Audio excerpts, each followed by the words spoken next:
Hi there, this is Popo, I hope you're fine. Today we're not gonna test matches, or we're not gonna play matches or just discover a new feature. Today we're going to talk about a faction proposition we just made with some fellows on the Popo's Discord, and we're going to review a crazy game which happened between two members of the Discord server. So first, we have to tell a little about the faction proposition. This concerns the Angel, because as you know, the Angel is not the best faction of the game. Some think even this is the worst. This is my case. I think that there's a lot of problems with some Angel pieces, like the Zealot and the Throne. I'm gonna talk about them in a bit. And we decided to come up with a new proposition of faction. We just decided to test on chesscraft, but as the abilities we're gonna just test are not available in chesscraft or with matches, actually, because they're not implemented in the game, we just pretend to play with them. Okay, so don't think this already exists. This is just something we just test. Okay, so I'm gonna run the game now and just explain to you what we decided to change about this faction. The judge is still the same piece. This is still an off rook by 4, and if you take the judge, then the whole angel army becomes invisible for 1 turn. So this doesn't change. Also, the shield doesn't change. This is still a queen, but we decided just to nerf it by 2, because without that, with the new abilities of the throne and the zealot, I'll just explain later, this would be a little too strong, so we decided to reduce the range. But after the game, we just figured out that the surround 3 is okay, so we don't even have to change the shield. So judge and shield are still the same, just on the game would be range 2. So the two new pieces we decided to test was the new Zealot. So actually the Zealot is a bishop by 4, and you can't capture the Zealot if it is directly in front of you. Okay, why not? We think that this ability is not the best, so we decided to change it. Actually, on our game, the Zealot would be a bishop by 2, and it can only be captured by a nearby piece. So this means if the Zealot, I don't know, lands here, it can be only captured by a piece landing here. So this is quite interesting, and this is why this is only by 2, because this bishop can be really deadly. And for the throne, actually the ability of the throne concerns fork. If the throne is threatened by a piece directly surrounding him, this piece can't take another piece. So, well, this is kind of rare. It happened one time on the stream that this ability was actually useful, as this is really rare. So we decided to replace it by a new ability where every pawn on the same file than the throne is protected and can't be captured. And of course, if the throne changes its file, this is the new pawn on the new file, which is actually protected. For example, on this position, the B and the G pawn actually protected. But if I decide to put my throne here, then this is the C pawn, which is gonna be protected and can be captured. I'll just play a move and okay, let's go back. Okay, so now that that's described all the pieces of the faction, I'm gonna review with you this crazy game which opposed ancient specialist called Asa with angels, and it was opposed with Moria Kawai, which is actually Moria Lopez, as black. So the game starts with e4, and normally we would, I don't know, get e5 or c5, but here Maya decided to come with knight f6, which is kind of surprising actually. So Asa come with a5, and we have knight d5 and d4, just supported the center. And Maria decided to challenge the e pawn, like with capture, though the center is not so strong for Asa. And the fact that Maria has a very strong queen, a complete queen, and here the shield is just range 2, would be a good advantage to control the center. So Asa doesn't allow it and play throne to e2, protecting then the pawn, which can't be taken. And then we have the move b5. And b5 is not the best move, actually, and this is kind of a mistake because there is a move that, as I missed, that can be very deadly. Actually, the move is front to d2. And if you see, this pawn is gonna be very, very dangerous because when takes, it becomes invisible, and when takes, it becomes invisible. And if you're not careful enough, and even you try to, I don't know, go away, the pawn can just advance, go for check and take something. So win material. So again, this line, the best move is bishop to g4 and then take the throne and then remove the pawn. And if the pawn has already taken something, just take the pawn. But this is very tricky.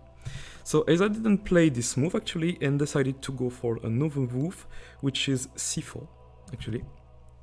So let me see if this is the correct move. No, actually not, excuse me. After d5, played b3, okay? And then after the move c5, for challenging the pawn, and if captures, then the pawn is not invisible and captures and challenges the throne, played c4. Excuse me, I just missed the move order. So we have b captures on c4 and b captures on c4, hitting the knight, which decided not to go on b6 but on b4. So why not? This is hit in second time with a3, and then the knight decides to go on a6 with the idea to replace on c7. So we have now d5, just to save the pawn and save actually this pawn. We have knight c7 and then e6. And actually this pawn is still there, so this pawn is still protected. And I think Moria was really afraid of two front movement like here, and then go for here take, which was very dangerous. So decide to play f5. Why not? So we have g3 actually played, g6, h4, which perhaps the idea of challenge here and take with the judge. This can lead to massive carnage if actually the black king decide to castle. Why not? We have bishop g7, which actually threats the throne on a1. There can be a really cool defense by playing the Zealot on b2, because of this ability, this can only be captured if the bishop was on c3, so actually this Zealot would be invisible, but this adds too much pressure and the bishop can land on the diagonal. So Asa actually decided to play judge on a2, and then we have bishop to b7. So we have two strong bishops lining the diagonals here. So Moria really played well with the human faction, which is kind of cool. We have now the move Zealot to h3, which is a mistake. Actually, you're going to see later. I guess the idea was perhaps to challenge this, then take here and perhaps threat here. I don't know, there's some kind of good plan which can play. But Moria found actually a very terrific move. You can pause the video if you want and just search for it. So I give you, I don't know, 5 seconds. Okay, I hope you found the move. The move actually played was knight takes b5, d5. What a surprising move. The idea with knight takes b5, if c takes d5, then bishop takes d5, and these two judges are just in a fork. What a good move. So this is why Zealot to h3 was a mistake. Zealot to g2 was a little better. And this is why Asa actually decided after this to play actually Zealot on g2. But now the knight is kind of threatened. So Mar decided not to move back the knight. First do an untempo move with queen to a5 check. And after Zealot to d2, then we have knight to b6. And knight to b6 was not the best move, because even this threats this pawn, and which can be really hard to defend with the Zealot actually, because you can't defend it really totally, you have still this lovely move which is shield to b3. And actually Moria didn't see the aim of the move, because she played knight c3 with the idea to go on e5 and add some pressure here. But the idea of shield to b3 is to play the deadly move shield to b5. And here, as you see, the queen is trapped. So black has to accept the exchange. And I think the black queen is really more valuable than the shield, which is only range 2 on our game. And even the shield was range 3, I don't know, another game in a parallel universe, this would be still valuable to trade the queens. So Maria has to accept this trade. So we have queen captures on b5, we have c captures on b5, and knight to e5. After this, Isa decided to castle, and we have bishop to d5. Bishop to b5 seems to be a fault because this folks these two things, but if you remember, because there's a throne on the e-file, this e6 pawn is still invincible, so nothing to worry about. But this move is actually good, because as you see, the shield doesn't have the throne, excuse me, the judge doesn't have a lot of squares. Actually, by playing here, this is just lost, because knight to f3 check, and then the bishop would win the judge. Same thing on this square. So the only available square for the judge is to go on c2. And Maria missed win. The missed win she played was bishop to e4, threatening the judge, which has kind of good move, but the best move actually was bishop to bishop to b3. Why? Because you still have your dark square here, you still have this, and if you go on c1, which is your last option, we have knight to d3.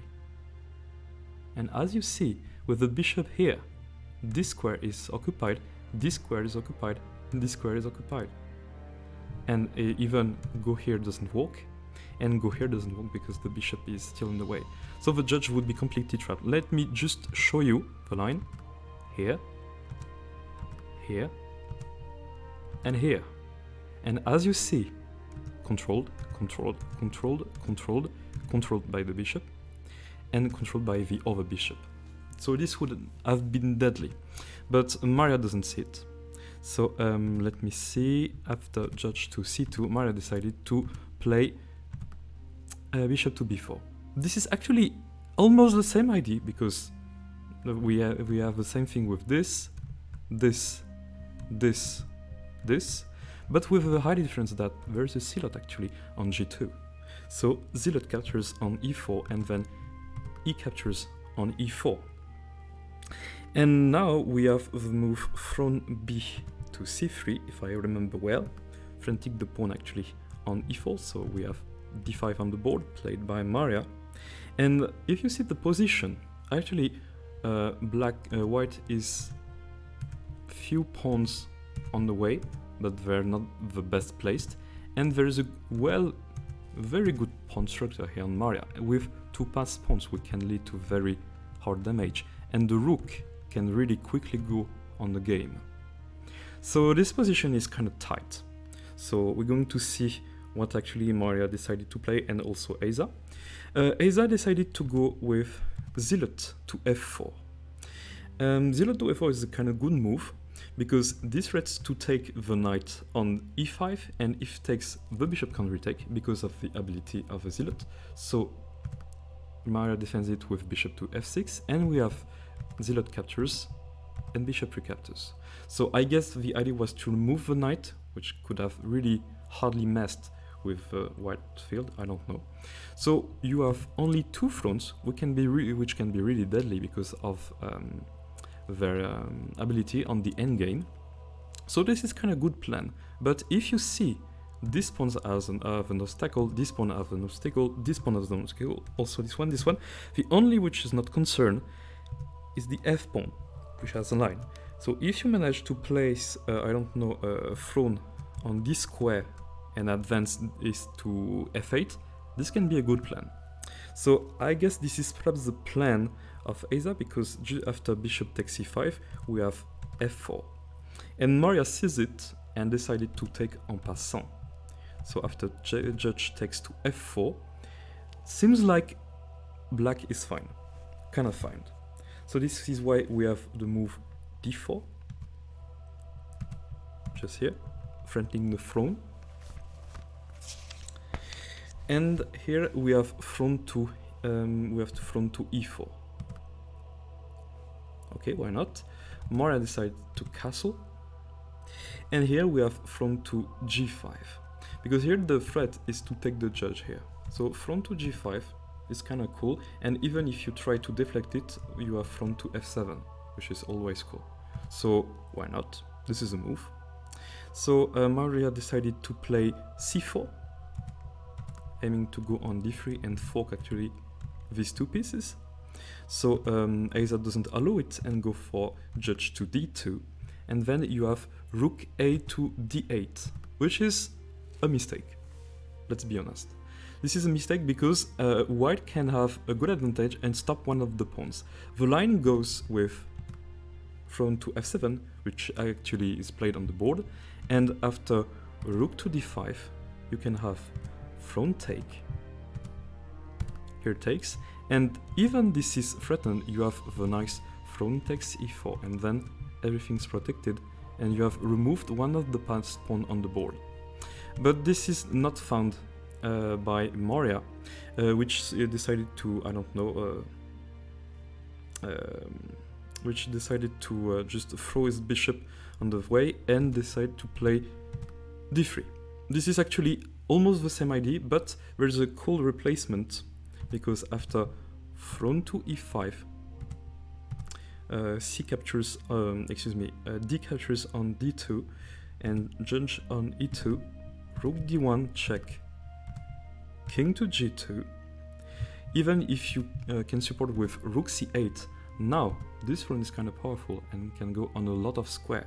And actually, the first step is pawn to c6, threatening here a fork, and also threatening this pawn on a7. So why not? Moria didn't seem to be impressed and didn't play the good rook to c7. I don't know why. So instead, we have knight to d5, protecting the pawn here. And actually, Aza could have gone to here captures on a7, why not, and go for the passed pawn. But for some reason, Aza decided to play another move, a little more aggressive here, which is judge to f7, with the idea to put some pressure with this pawn. So we have rook to c7. And here, I can't really explain. I think this is because they were tired, because here we have 2 hours on the game, because this game lasted for long, so you have to imagine that the game started 2 hours ago. So this can explain why they're not playing so well on this line. And here Aza decided to go with judge captures on e7. So I don't know, perhaps he was thinking of if takes, then take. Okay, there can be actually this knight which captures, and after capture even invisible, you can take back this rook. So I don't see the point, and you're not gonna prevent this for going to queen. So not a good move, not a very good move, and actually Moria didn't played even a worse move, because I don't know, perhaps she thought that there was still the ancient ability of the throne, because actually with the actual ability of the throne, this rook can't capture on e6, 7. So this is perhaps the only, I don't know, game with this actually shitty ability for the throne actually valuable. So rook captures on c6, and perhaps she thought that after captures, then captures, but she just forgot that we have judge to e8 check, and the king can't go here to threat the judge and gain tempo, because actually we have this pawn guarding the square. So after king to g7 and b captures on c6, Moria is kind of doomed. So Moria decided to go for last move, really good move, c3, with the idea to go for queen. And if you see carefully, the judge can't go here to prevent the pawn from moving, because we have knight to e3 check, winning the judge. And you can't also go for, just take the pawn on c2 if it advances, because this is the same problem.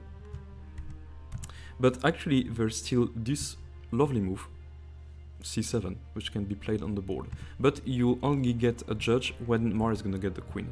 So Aza found a good move, which was king to f2, and then kinda all the threats are removed, and there's high chances that the 2 pass pawns are gonna promote, because you can't really prevent this. So this is in this position that Moria decided to resign, and Heiza won the game. So I hope you really enjoyed this game, because we actually enjoyed this game while playing it on the stream. You can still find it on the Popo's Chess Twitch, but this is played on Chesscraft and not on Mad Chess, because here I'm doing the review on Mad Chess, so this is kind of different. So the faction proposition, I guess, is kind of interesting. So I don't know, what do you think? You can comment to say if you really more like this new faction idea or not. And I hope that our lovely Madman, which is actually the dev of Mad Chess, saw this video and perhaps leave a comment of a review on this Discord, because this would be kind of cool. So this is small proposition to a new Angel faction to, I don't know, improve the thing and help people to love this thing. Because the protection ability, which is a kind of a pattern of the Angels, is kind of interesting when you use it good with good pieces. So that's all. So I hope you liked this video, and perhaps we see each other on a new video. And goodbye.